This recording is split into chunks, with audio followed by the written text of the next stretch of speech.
What's up familia? Karibu tena kwenye channel. Leo tuna review movie kali ya vita na kulipiza kisasi inayoitwa Sisu: Road to Revenge.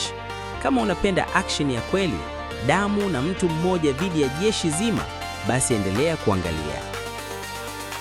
Hii ni mwendelezo wa Sisu ya kwanza, wamekuja kuachia nyingine 2025. Je, hii ni kali kupita ile ya mwanzo? Maoni yako utanipa kwenye comment. Sisu: Road to Revenge inatupeleka kipindi cha vita ya pili ya dunia. Tunakutana na mzee mpiganaji aliyepitia mateso mengi, anakutana na kundi la wanajeshi katili wanaomnyang'anya dhahabu yake. Hapo ndipo safari ya kisasi cha damu inaanza. Hii movie haina huruma. Action yake ni ya karibu, ya mikono, visu, risasi na mabomu. Hakuna story ndefu, ni survival na revenge kuanzia mwanzo hadi mwisho. Mhusika mkuu ni mtu wa kimya kimya. Hazungumzi sana, lakini vitendo vyake vinazungumza.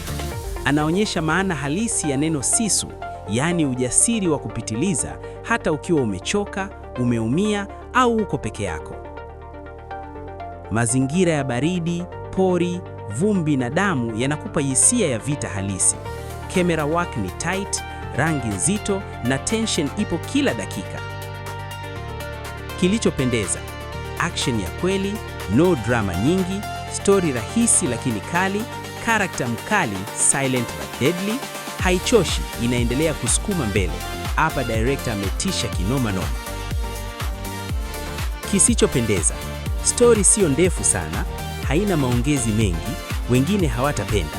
Hapa kama wewe unapenda maongezi mengi, basi Sisu: Road to Revenge haitakupendeza. Ni mwendo wa Bayu tu kama ile ya mwanzo, mzee acheki na yoyote anayeleta pua yake. Kwa ujumla, Sisu: Road to Revenge ni movie kali kwa mashabiki wa action na vita. Kama unapenda John Wick style lakini ya vita za zamani, hii ni yako. Rating 4/5.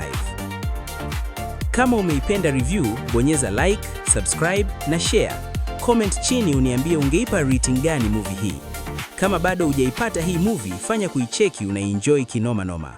Tutaonana kwenye video inayofuata. Peace.